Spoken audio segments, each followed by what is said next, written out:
right now. At this very moment, Ethiopia is being crushed between two catastrophes. A volcano that slept for 12,000 years just exploded with apocalyptic force, blanketing critical farmland in toxic ash and poisoning water sources across an entire region. And that environmental shock is slamming into a nation where nearly 800,000 refugees have just been forced onto starvation rations, less than 1,000 calories per day, because the world stopped sending money. Two disasters, one country, millions trapped in the middle. This is a dual crisis unlike anything seen in modern humanitarian history, and it's happening right now.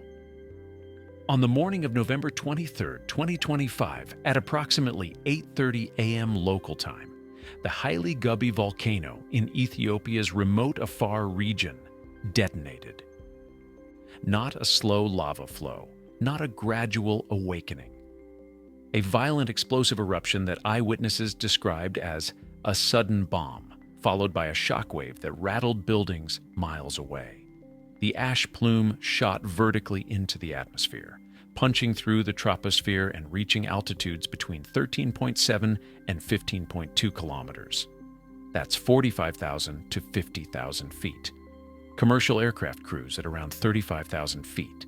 This eruption sent volcanic debris into the lower stratosphere, creating an ash cloud so massive it forced flight cancellations as far away as India and the United Arab Emirates. And here's what makes this absolutely unprecedented. Hayli Gubbi had been dormant for approximately 12,000 years. Not decades, not centuries, 12 millennia. This volcano last erupted when humans were still living in the Stone Age, when woolly mammoths still walked the earth. And now, without warning, it's awake. But the ash plume was just the beginning. Satellite monitoring systems tracked a massive sulfur dioxide cloud, drifting eastward over Yemen and Oman, turning sunsets violet and red as the aerosols scattered sunlight. Villages near the eruption site, Afar, Fia, Gubbi, were plunged into darkness at noon, the sun completely blotted out by ash, and mobile medical teams deployed to the area are reporting a surge in respiratory emergencies as residents inhale fine volcanic glass particles suspended in the air. But here's what makes this truly alarming. Hayli Gubbi sits in the Afar Triangle, one of the most geologically active and volatile regions on Earth. This is where the African continent is literally tearing itself apart. Three tectonic plates, the African, Arabian, and Somali plates, are diverging, creating a massive rift valley where the Earth's crust is thinner and magma chambers lie dangerously close to the surface. And what happened on November 23rd reveals a volcanic system far more interconnected and unstable than anyone realized. The eruption wasn't an isolated event. Seismic monitoring and satellite data show that a 35-kilometer underground magma dike, a vertical sheet of molten rock, has formed beneath the Afar region, connecting Hayli Gubbi to the nearby Erupted volcano, one of the world's few permanent lava lakes. That connection means these volcanoes are now sharing a plumbing system. And on November 25th, just 2 days after Hayli Gubbi erupted, Erupted suffered a massive crater collapse, creating a new pit 1,300 feet wide at its summit. This is a destabilized volcanic field, not one volcano acting independently, but a network of magma chambers and fissures all feeding off the same deep source. And when one erupts, it can trigger activity in others. The eruption mechanics were brutal. Magma rising from depth encountered groundwater, causing phreatomagmatic explosions. Steam-driven blasts that fragment rock and magma into fine ash particles. Those particles, when inhaled, act like microscopic shards of glass, lacerating lung tissue and triggering respiratory distress, asthma attacks, and chemical burns from sulfur dioxide exposure. And the ash didn't just fall near the volcano. Prevailing winds carried it hundreds of kilometers across the Afar region, coating thousands of acres of sparse desert grassland, the only grazing land available to pastoralist herders who depend on livestock for survival. That ash is toxic, contaminated with sulfur compounds, heavy metals, and volcanic glass. Animals that eat it sicken. Water sources mixed with it become undrinkable. And when you look at the numbers, the picture gets even more disturbing. The scale of the Hayli Gubbi eruption, measured against the backdrop of Ethiopia's humanitarian crisis, creates a catastrophic multiplier effect. Volcanic data. Ash plume altitude reached 15.2 kilometers. Sulfur dioxide emissions detected by Sentinel-5P satellites measured in the tens of thousands of tons, drifting across the Arabian Peninsula and into South Asia.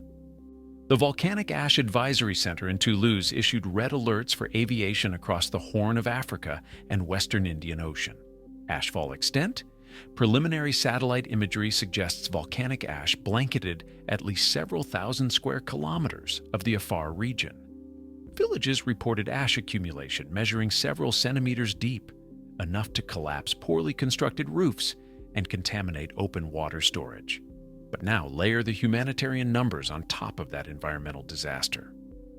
World Food Program data: 780,000 refugees across Ethiopia, people who fled violence in neighboring countries and conflicts within Ethiopia itself, have just had their food rations slashed by 40%. That reduction puts them below 1,000 calories per day. For context, the minimum recommended daily intake for an adult is around 2,000 calories. These refugees are being kept alive on half of what the human body needs. Funding gap. The WFP faces a $230 million shortfall just to maintain these starvation-level rations for the next 6 months. Specialized nutrition supplies for 1 million malnourished children and nursing mothers are projected to run out completely by December 2025. And the intersection of volcanic disaster and famine is most visible in one brutal reality: livestock death. But numbers on a screen don't capture what this means for the people living in the shadow of this threat. The Afar region is one of the harshest environments on Earth. Temperatures regularly exceed 50 degrees Celsius. Rainfall is scarce and unpredictable. The landscape is barren volcanic rock, salt flats, and scattered patches of desert scrub. And yet, for centuries, pastoralist communities have survived here through intimate knowledge of the land and near total dependence on livestock. In Afar, wealth isn't measured in money. It's measured in camels, goats, cattle. Those animals are everything. They provide milk, meat, trade goods, transportation, and status. A family's herd is their food security, their savings account, their insurance policy. And when those animals die, everything collapses. The eruption has triggered exactly that scenario. Thousands of acres of sparse grazing land, grass that livestock depend on to survive in this desert environment, are now buried under toxic volcanic ash. Herders are reporting that their animals refuse to eat the ash-covered vegetation. And even if the animals try, the ash causes gastrointestinal distress and poisoning. Water sources are equally compromised. Open wells and seasonal water holes are now contaminated with ash and sulfur compounds. Herders describe their animals as unable to eat or drink. And in the Afar Desert, where temperatures are extreme and water is already scarce, an animal that stops drinking dies within days. If the livestock die, the local food supply collapses instantly. These self-reliant pastoralist families, people who have never depended on external aid, will be forced into refugee camps that are already overwhelmed and operating on starvation rations because of the funding crisis. And it's not just the herders. Villages near the eruption site are experiencing medical emergencies. Mobile health units deployed by the Afar regional government are treating surges of respiratory trauma, coughing fits, asthma attacks, chemical burns to airways from inhaling sulfur dioxide and volcanic ash. Residents describe the eruption as creating darkness at noon for days, with the sun completely obscured. And for those hoping this will simply calm down, the experts have bad news.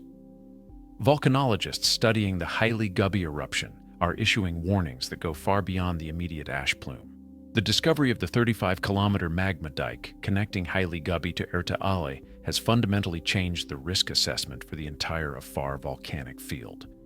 The Smithsonian Institution's Global Volcanism Program and USGS monitoring reports describe the eruption as the first in Hayli Gubbi's recorded history and one of the largest explosive events in the region in decades. But the real concern isn't what already happened. It's what could happen next. The magma dike represents a destabilized plumbing system beneath the Afar Triangle. Geologists warn that additional fissure vents could open anywhere along that 35-kilometer corridor, potentially triggering eruptions near populated areas with zero warning. The collapse of Eruption's crater on November 25th, creating a 1,300-foot wide pit, demonstrates that this is an active, evolving crisis. Meanwhile, humanitarian agencies are sounding equally dire alarms. The World Food Programme's official statements describe the situation for refugees in Ethiopia as catastrophic. Ration cuts to below 1,000 calories per day represent what aid workers call survival mode. Enough to keep people alive, but not enough to prevent malnutrition, weakened immune systems, and increased vulnerability to disease. And the intersection of volcanic disaster and famine creates a perfect storm for epidemic disease. Because what the data is showing now suggests something even more troubling. Ethiopia wasn't prepared for either of these crises because both escalated faster than anyone anticipated. The hunger emergency has been building for months. Throughout 2025, conflicts in neighboring Sudan and South Sudan, combined with internal displacement from Ethiopia's own regional conflicts, have pushed refugee populations to unsustainable levels.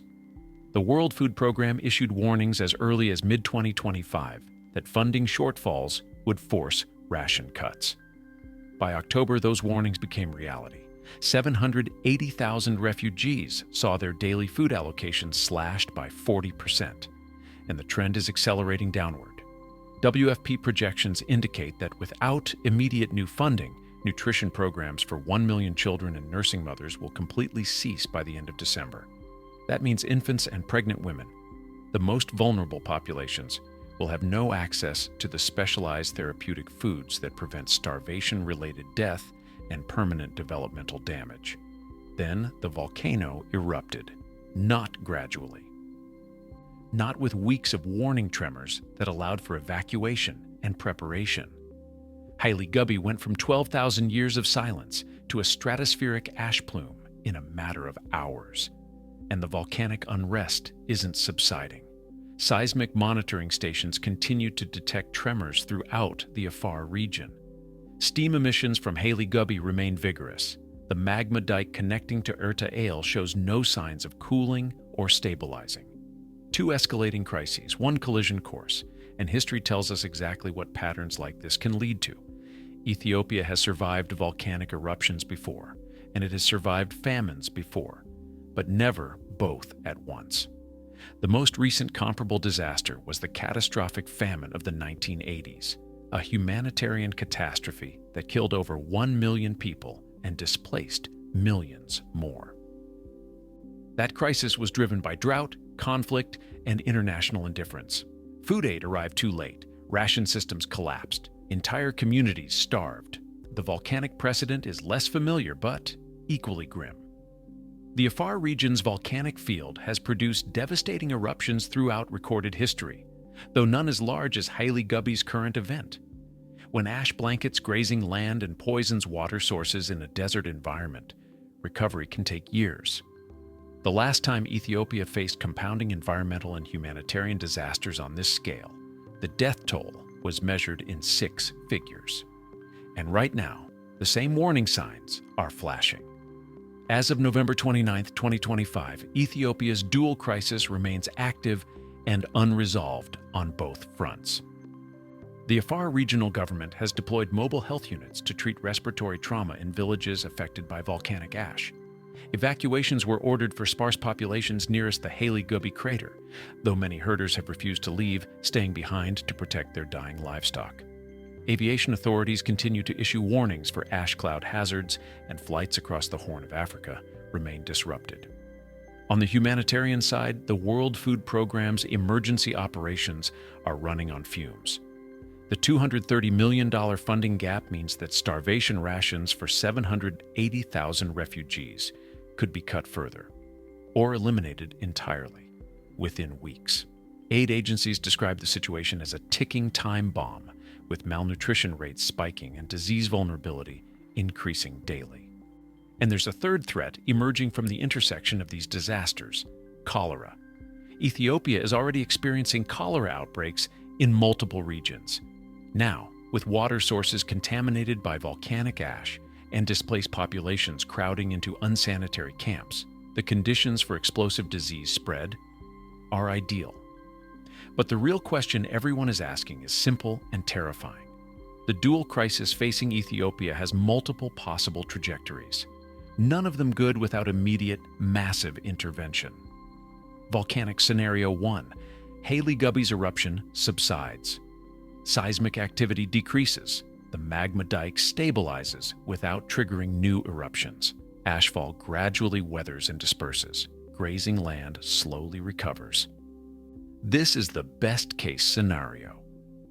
But it still leaves thousands of livestock dead and herding communities devastated. Volcanic Scenario 2. The destabilized volcanic field produces secondary eruptions. New fissure vents open along the 35-kilometer magma dike. Erta Ale's collapsed crater triggers renewed explosive activity. More ashfall, more contamination, more displacement. Humanitarian Scenario 1. International donors respond with emergency funding. The $230 million gap is closed. Ration cuts are reversed. Nutrition programs are restored. Refugees survive the crisis. Again, best case, and it requires immediate action. Humanitarian Scenario 2. Funding doesn't materialize. Rations are cut further or eliminated. Malnutrition becomes widespread starvation. Disease outbreaks accelerate. Death tolls begin to climb. But the worst scenario combines both disasters. Volcanic eruptions force pastoralist communities into refugee camps, just as those camps run out of food. Cholera spreads through contaminated water supplies and overcrowded shelters. Medical systems, already overwhelmed by respiratory trauma from volcanic ash, collapse under the surge of infectious disease. And that uncertainty is exactly what makes this so dangerous. Neither crisis is over. Neither crisis is even close to stabilizing. The Hayli Gubbi volcano continues to emit steam and register seismic activity. The 35-kilometer magma dike beneath the Afar region remains active. Volcanologists cannot predict if this represents the tail end of a single eruptive event or the opening phase of sustained volcanic unrest that could last months or years. And the hunger emergency is accelerating toward catastrophe. 780,000 refugees are surviving on less than 1,000 calories per day. 1 million children and nursing mothers will lose access to specialized nutrition by the end of December unless funding appears. And every day, the gap between need and resources grows wider. The pastoralist communities of Afar are caught directly in the crossfire, watching their livestock die from ash poisoning, their water sources contaminated, their grazing lands destroyed, while the safety net of humanitarian aid frays and tears under funding cuts. Ethiopia is facing two disasters that amplify each other. Environmental catastrophe meets humanitarian collapse, and the world is watching one of Africa's most populous nations slide toward a crisis that could define the decade. Two crises, millions at risk, and time running out. If you care about Ethiopia, demand your government restore WFP funding. Share this story. Keep pressure on world leaders, because when a volcano awakens and the food runs out, people die, and that's happening right now.